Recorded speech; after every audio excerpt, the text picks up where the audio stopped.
नमस्कार। जैसा कि आप जानते हैं कि हम इस चैनल के माध्यम से हिंदी साहित्य के विविध स्वरूपों पर बातचीत करने के लिए आप सबके समक्ष उपस्थित होते हैं।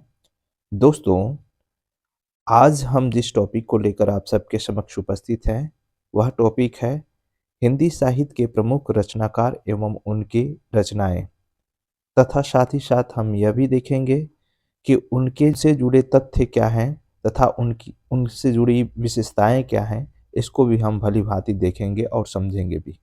तो आज हम जिस रचनाकार को लेकर आप सबके समक्ष उपस्थित हैं, वह रचनाकार हैं सरहप्पा। जी, आदिकालीन जो रचनाकार हैं वो सरहप्पा, उन्हीं के विषय में आज हम बात करेंगे और एक-एक करके विधिवत समझेंगे भी। तो आइए हम सीधे उन पे चलें और कुछ बिंदुओं के माध्यम से ये देखें कि सरहप्पा कब समय रहा, उन्होंने किन रचनाओं को सृजित किया तथा उनसे जुड़ी हुई क्या विशेषताएँ देखने को मिलती हैं। सरहप्पा का जो समय है वह एक समय को निर्धारित नहीं माना जाता। इसमें विद्वानों के बीच काफ़ी मतभेद देखने को मिलता है। फिर भी कुछ विद्वान जो जिनके मत मूलतः मान्य के तौर पर माने जाते हैं, उन लोगों के द्वारा जो मत दिया गया है, जो उनका समय दिया गया है, वो इस प्रकार है। जैसे राहुल साकृत्यायन ने 769 में इनका जन्म माना, 769 769 ये याद रखना ज़रूरी है, परीक्षा की दृष्टि से काफ़ी महत्वपूर्ण है। वहीं विनयतोष भट्टाचार्य ने 690 संवत इनका समय निर्धारित किया है, यानी ये ईस्वी में नहीं बल्कि संवत में इन्होंने माना है, 690 संवत में। तो इस तरीके से राहुल जी ने ईस्वी में माना और विनयतोष भट्टाचार्य जी ने 690 जो संवत में माना है। आप जानते हैं कि संवत को हम ईस्वी में कैसे बदलते हैं, तो जो संवत होता है इसमें 57 57 यदि आप माइनस कर देते हैं, घटा देते हैं, तो वो ईस्वी में निकल जाता है। तो इस तरीके से 690 से यदि आप 57 निकालते हैं तो जितना समय बचता है, जितना अंक आता है, वही इनके ईस्वी में हो जाएगा। तो वैसे ही आप याद रखें कि विनयतोष भट्टाचार्य ने 690 संवत में इनका समय निश्चित किया है। इनके उपनाम कुछ निर्धारित हैं और ये उपनाम काफ़ी परीक्षा की दृष्टि से महत्वपूर्ण हैं। जैसे सरहपाद, सरोजवर्ज। सरोजवर्ज जो उनका नाम है वो कई परीक्षाओं में पूछा जा चुका है। इसी तरीके से राहुल भद्र, पद्मब्रज, पदब्रज भी इनका नाम लिया जाता है और सरोरुह ब्रज भी इनका उपनाम के तौर पर माना जाता है। जहाँ तक ग्रंथों की संख्या की बात है तो इनके ग्रंथों की कुल संख्या 32 बताई गई है, जिनमें कुछ प्रमुख हैं। कुल ग्रंथ तो 32 माने गए हैं, लेकिन इनमें जो प्रमुख ग्रंथ है वो इस प्रकार हैं। जैसे पहला इसमें है दोहा कोश। दोहा कोश इनका बहुत प्रचलित और माननीय रचना है। दोहा कोश के विषय में यदि कुछ हम देखें तो इसके विषय में कहा जाता है कि यह मूलतः अपभ्रंश में रचित जो ग्रंथ है, अपभ्रंश में रचा गया है। दोहा कोश का संपादन डॉक्टर प्रबोध चंद्र बख्शी ने किया था तथा साथ में इनके राहुल साकृत्यायन ने भी, यानी दोनों लोगों ने मिलकर दोहा कोश का संपादन किया था, प्रबोध चंद्र बख्शी तथा राहुल साकृत्यायन। दूसरा नोट इसमें देखते हैं कि राहुल जी ने सरहप्पा के जिस दोहा कोश का संपादन किया है, उसमें कुल 165 छंद, याद रखेंगे 165 छंद इसमें निर्मित किए गए हैं, यानी इसमें कुछ 165 छंद दिए गए हैं। इस ग्रंथ की भूमिका शिव पूजन सहाय ने लिखी है। ये परीक्षा की दृष्टि से बहुत महत्वपूर्ण है कि इसमें 165 छंद माने गए हैं और इसकी जो भूमिका है वो शिव पूजन सहाय ने लिखी है। अगला जो इसमें नोट है वो यह है कि इसमें दोहा छंद के अलावा सोरठा पद्धतियाँ जैसे अन्य छंद भी दिखाई पड़ते हैं। यानी सोरठा छंद तो है ही है, साथ ही साथ पद्धतियाँ जैसे अन्य छंद भी इसमें देखने को मिलते हैं। राहुल जी का मानना है कि दोहा चौपाई की जो शुरुआत है वो अपभ्रंश भाषा से हुई है, जिसका आगे चल के काफ़ी विकास देखने को मिलता है। रचनाओं में एक तरीके से प्रयोग धड़ल्ले से करते हुए दिखाई पड़ते हैं। खासकर आप तुलसीदास की रचनाओं में देखेंगे तो वहाँ भी मिलेंगे और सूफ़ी जो ग्रंथकार हैं, जो सूफ़ी रचनाकार हैं, वो लोग भी दोहा चौपाई की जो पद्धति है उसको निभाते हैं। तो इस तरीके से राहुल जी का ये मत है कि दोहा चौपाई की जो शुरुआत हुई है वो अपभ्रंश भाषा में से हुई है। इनकी पहली ग्रंथ तो दोहा कोश थी। अब दूसरी जो ग्रंथ है वो कायाकोश। कायाकोश के बारे में कोई उस तरह की कोई ख़ास इन्फॉर्मेशन इसमें नहीं दिखाई पड़ती है, लेकिन ये ध्यान रखिएगा कि जो दूसरे जो महत्वपूर्ण ग्रंथ है उनकी, वो कायाकोश है। तीसरी जो महत्वपूर्ण ग्रंथ है वो चर्या गीत। चर्या गीत के विषय में कुछ बिंदुओं से हम देख लेते हैं। चर्या का अर्थ आचरण या व्यवहार से है, यानी उसमें आचरण जो जीवन के विभिन्न पहलुओं में, विभिन्न रूपरेखा में जो आचरण प्रस्तुत होता है, वो आचरण किस तरीके से प्रस्तुत होता है, जो सिद्ध जो संत रहे हैं, सिद्ध जो चार्य रहे हैं, जो वो लोग किस तरीके से अपने आचरणों और व्यवहारों को प्रस्तुत करते रहे हैं, तो इसके विषय में यहाँ पर वर्णन मिलता है। इन पदों में बतलाया गया है कि साधक के लिए क्या आचरणीय है और क्या अनाचरणीय है। मतलब एक साधक होने के नाते क्या उसे मानना चाहिए और क्या उसे अस्वीकार करना चाहिए, इसके विषय में भी चर्या पदों में या चर्या गीतों में ये बात बताई गई है। याद रखेंगे, चर्या गीत और चर्या पद 2 रचनाएँ मिलती हैं। ये दोनों रचनाएँ काफ़ी कन्फ्यूज़न में डालती हैं, लेकिन चर्या गीत जो रचना है वो सरहप्पा की है। चर्या गीत साधना अवस्था से निकली सिद्धों की बाणी है। ध्यान रखिएगा, जो चर्या गीत है वो साधना अवस्था से निकली जो सिद्धों की बाणी होती है, और जिसको सिद्धों की बाणी आगे हम पढ़ेंगे, संध्या भाषा की को हम सिद्ध बाणी बोलते हैं। तो जो उनकी वाणी है जो साधना अवस्था से निकलती है, उसी को यहाँ पर रखा गया है, यानी चर्या गीतों में शामिल किया गया है। साधना अवस्था से निकली सिद्धों की बाणी चर्या गीत या चर्या गीत कहलाती है, यानी उन्हीं को संकलित करके चर्या गीत के रूप में ढाला गया है। इनके द्वारा रचित एक और महत्वपूर्ण ग्रंथ है वो है सरहप्पा गीतिका। सरहप्पा गीतिका के बारे में बहुत कुछ खास नहीं है, लेकिन ये माना जाता है कि सरहप्पा ने एक गीतिका के रूप में ग्रंथ को निर्मित किया, और जिसमें उन्होंने अपने जीवन के उन पहलुओं को शामिल किया जो कहीं न कहीं महत्वपूर्ण थे, मनोरंजकपूर्ण थे, और साधना से जुड़े हुए चीज़ें उसमें कहीं न कहीं दिखाई पड़ते हैं। तो इस तरीके से इनकी रचनाओं में कुछ खास रचनाएँ, चूँकि यहाँ पर कुल रचनाएँ 32 बताई गई हैं, लेकिन 4 जो रचना है वो महत्वपूर्ण के रूप में यहाँ पर देखी जा सकती है। अब हम सरहप्पा से संबंधित कुछ महत्वपूर्ण बिंदुओं को देख लेते हैं जो परीक्षा की दृष्टि से बहुत महत्वपूर्ण होते हैं। जैसे सरहप्पा को प्रथम सिद्ध कवि के रूप में माना जाता है। ये माना जाता है कि जो सरहप्पा हैं वो प्रथम सिद्ध कवि हैं, यानी सिद्धों में सबसे पहले कवि हैं, और सबसे पुराने अगर कवियों में जाना जाता है। आप जानते हैं कि सिद्धों की जो संख्या वो 84 थी। उन 84 सिद्धों में पहले जो स्थान पे सिद्ध के रूप में गिने जाते हैं या पहले माने जाते हैं, वो सरहप्पा ही हैं। तो ये ध्यान रखिएगा कि पहले जो सिद्ध कवि हैं वो सरहप्पा हैं। सरह या सरहप्पा एक सिद्ध कवि थे। इन्हें 84 सिद्धों में प्रथम स्थान प्राप्त है। जैसा कि मैं ऊपर भी ज़िक्र किया आपको कि 84 सिद्धों की संख्या मानी गई है। उनमें पहले रूप में, यानी पहले कवि के रूप में, पहले साधक के रूप में सरहप्पा का स्थान आता है। राहुल शाकृत्यायन के अनुसार सरहप्पा हिंदी के प्रथम कवि हैं। ध्यान रखिएगा, ये बहुत महत्वपूर्ण प्रश्न है कि हिंदी का पहला कवि राहुल शाकृत्यायन के अनुसार कौन है? तो सरहप्पा जी हैं, यानी सरहपाद जी हैं, जिनको राहुल शाकृत्यायन ने पहला कवि माना है।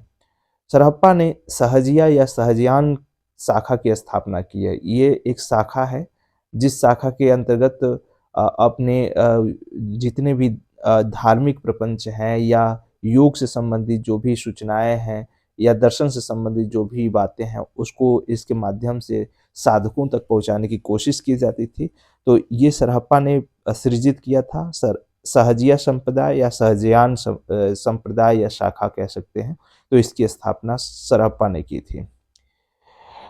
अगला बिंदु है कि दोहा चौपाई शैली के प्रथम प्रयोगकर्ता माने जाते हैं, जिसका विकसित रूप मध्यकालीन ग्रंथ रामचरितमानस में दिखाई पड़ता है। अभी-अभी हम ज़िक्र भी कर रहे थे कि दोहा चौपाई शैली का जो प्रथम बार प्रयोग आप देख पाएँगे, तो वो सिद्ध ग्रंथों में देख पाते हैं। ख़ासकर सरहप्पा इसका प्रयोग बहुत धड़ल्ले से करते हैं, और इसी का विकसित रूप आगे चलकर हम मध्यकालीन में रामचरितमानस ग्रंथ यानी जो तुलसीदास का ग्रंथ है रामचरितमानस, वहाँ पर हम बखूबी देखते हैं। जाशी ने भी अपने ग्रंथ पद्मावत में इसका ज़िक्र किया है। इसका वर्णन दोहा चौपाई का जो शैली का वर्णन है वो अपनी रचना में करते हुए दिखाई पड़ते हैं। अगला बिंदु है कि सरहप्पा बौद्ध धर्म की वज्रयान और सहजयान शाखा के प्रवर्तक हैं। ध्यान रखिएगा, ये भी महत्वपूर्ण बिंदु है। जो सरहप्पा है वो बौद्ध धर्म की वज्रयान और सहजयान शाखा के प्रवर्तक हैं। अगला बिंदु है सरहप्पा पाल शासक धर्मपाल के समकालीन थे। ये शासक हैं धर्मपाल जी, जो 770 से लेकर 810 ईस्वी तक ये विद्यमान थे, एक शासक के तौर पर कार्य किए। उस समय ये सरहप्पा विद्यमान थे। सरहप्पा इनके समकालीन रचनाकारों में, समकालीन विद्वानों में माने जाते हैं। तो सरहप्पा पाल शासक धर्मपाल के समकालीन माने गए हैं, ये ध्यान रखें।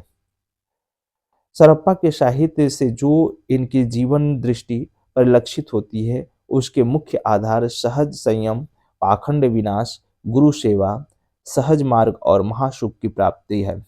यानी जिन जीवन दृष्टियों का यहाँ पर परिलक्षित दिखाई पड़ता है, यानी जिन जीवन दृष्टियों के बारे में यहाँ पर वर्णन दिखाई पड़ता है, उसमें सहज संयम मतलब अपने अपने जीवन को कैसे संयमित किया जा सकता है, उसको योग साधना से कैसे जोड़ा जा सकता है और उसमें किस तरीके से अपने गुरु के प्रति सेवा भाव के रूप में प्रदर्शित किया जा सकता है, अपने योग के जो योग भावना है, योग साधना है, उसके प्रति तत्पर बनाया जा सकता है, इसके बारे में यहाँ बताया गया है। वहीं पाखंड का विनाश यानी जितने भी धर्म कांड हैं, धार्मिक पाखंड है, कुरीतियाँ हैं, उसके विनाश के विषय में यहाँ पर बातें की गई। गुरु सेवा यानी यहाँ पर गुरु को महत्ता देते हुए, गुरु को सर्वश्रेष्ठ मानते हुए उसकी सेवा के क्या-क्या तात्पर्य हो सकते हैं, उसके विषय में बताया गया है। इसी तरीके से सहज मार्ग और महासुख, महासुख की जो प्राप्ति है, किस तरीके से हम जिससे आसान तरीके में समझने की कोशिश करें तो जो आत्मा परमात्मा के मिलन की जो बात है, उसको महासुख माना गया है। लेकिन इनके यहाँ पंचमकार महासुख के रूप में दिखाई पड़ता है, जिसके विषय में आप डिटेल से पढ़ेंगे जब हम आदिकाल पर बात कर रहे होंगे।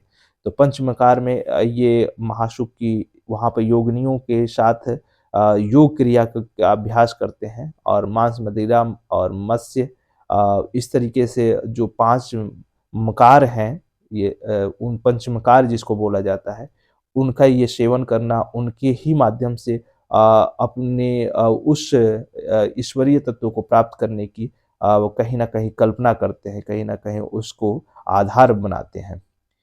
अगला बिंदु है कि इनकी भाषा का नाम विद्वानों ने संधा भाषा या संध्या भाषा दिया है और इसका अर्थ यह बताते हुए निर्धारित किया है कि एक ऐसी भाषा जिसमें संध्या के समान प्रकाश तथा अंधकार का मिश्रण होता है। मतलब कुल मिलाकर यह कहा जाए कि जो सिद्धों की जो भाषा है वो संध्या भाषा है। और संध्या भाषा क्यों कही जाती है? क्योंकि यह जो शाम का वक्त होता है जिसमें अंधकार और प्रकाश दोनों का मिलन हो रहा होता है और उस तरह की उस समय की जो भाषा निर्मित होती है, उस समय का जो दृश्य निर्मित होता है, ठीक वही दृश्य यहाँ पर इनकी भाषाओं में देखने को मिलता है। इसीलिए इनकी भाषा को संध्या भाषा कहा गया है। बच्चन सिंह ने इनकी भाषा पर विचार करते हुए लिखा है कि आक्रोश की भाषा का पहला प्रयोग सरहप्पा में ही दिखाई पड़ता है। ध्यान रखिएगा, ये अत्यंत महत्वपूर्ण बिंदु है कि बच्चन सिंह ने कहा है इनकी भाषा के विषय में कि आक्रोश की भाषा का पहला प्रयोग सरहप्पा में ही देखने को मिलता है। यानी जितने भी तीव्र प्रहार है, चाहे वो पाखंड के प्रति हो, चाहे वो समाज में कुरीतियों के फैलने विकार को दूर करने के प्रति हो, तो इस पे आक्रोश की जो भाषा देखने को मिलती है, वो सरहप्पा के यहाँ पहले प्रयोग के रूप में देखने को मिलती है और इसी का कहीं न कहीं परिवर्तित या परिवर्धित रूप कबीर के पास भी हम देख पाते हैं। लेकिन अभी यहाँ ध्यान रखिएगा कि बच्चन सिंह ने ये बताया है कि इनके जो भाषा का जो रूप है, वो यहाँ पर देखने को मिलता है, यानी आक्रोश की भाषा का पहला रूप सरहप्पा में ही देखने को मिलता है। अगला बिंदु है कि सिद्धों की रचनाओं की खोज पहले जो पहल है हरप्रसाद शास्त्री ने नेपाल से की थी। यानी सिद्धों की जो रचना है उसकी पहले पहल खोज हरप्रसाद शास्त्री ने कहाँ पर की? नेपाल से। जो कब की थी? ये 1917 में। तथा इनकी वाणियों का संकलन उन्होंने बौद्ध गान ओ दोहा नाम से बंगला भाषा में किया है। ध्यान रखिएगा, बौद्ध गान ओ दोहा इनकी बहुत फेमस रचना है हरप्रसाद शास्त्री जी की। और इसमें संकलन किया है किसकी? सिद्धों की रचनाओं का। और इसमें जो भाषा का प्रयोग है वो बंगला भाषा है। तो बंगला भाषा में इन रचनाओं को कहीं न कहीं संकलित करते हुए रखा है। तो इसमें ये महत्वपूर्ण बिंदु बन जाता है जो परीक्षा की दृष्टि से कहा भी जा सकता है। अब कुछ पंक्तियों को देख लेते हैं, जो पंक्तियाँ कहीं न कहीं परीक्षा की दृष्टि से भी महत्वपूर्ण है और इनके विचारों को जानने के लिए भी महत्वपूर्ण है। जैसे पहली पंक्ति है कि नाद न बिंदु न रवि न शशि मंडल। ये सरहप्पा की पंक्तियाँ हैं। ये जितनी पंक्तियाँ आपको देखने को मिल रही हैं, ये सब सरहप्पा की ही पंक्तियाँ हैं। दूसरी पंक्ति है, पंडियल सल सत्य बखाणई, देह रुद्र वसंत न जानई। अगली पंक्ति है, जीवंतई जो नऊ जरई से अजर अजर मर होई, गुरु उपये से विभलमई सो पर धण कोई। अगली पंक्ति है कि जहि मण पवन न संचई, रवि शशि राहि पवेश। अगली पंक्ति है, पाड़ी चलड़ई रहल गई, जीव दड़े न सुग। तो ये कुछ पंक्तियों के माध्यम से ये बात समझ में आती है और ये हम जान पाते हैं कि किस तरीके से जो आदिकालीन जो रचनाकार सरहप्पा हैं, उनकी स्थिति देखने को मिलती है। वो किस तरीके से उनकी प्रमुख विशेषताएँ दिखाई पड़ती हैं और सरहप्पा के विषय में जो परीक्षा की दृष्टि से जितने भी बिंदु यहाँ पर उचित बनते हैं, उसको यहाँ पर रखने की कोशिश की गई है। तो मुझे उम्मीद है कि आपको अ, हरप्पा से संबंधित जितने भी बिंदु या जितने भी परीक्षा की दृष्टि से महत्वपूर्ण तथ्य हैं, वो सब आपको यहाँ सहज रूप से उपस्थित मिल जाएँगे। इसी आशा के साथ कि आपको ये क्लास निश्चित तौर पर पसंद आ रही होगी। तो चलिए अगले हम क्लास में फिर अगले किसी रचनाकार को लेकर मिलेंगे। तब तक के लिए विदा दीजिए। फिर से मिलेंगे। धन्यवाद।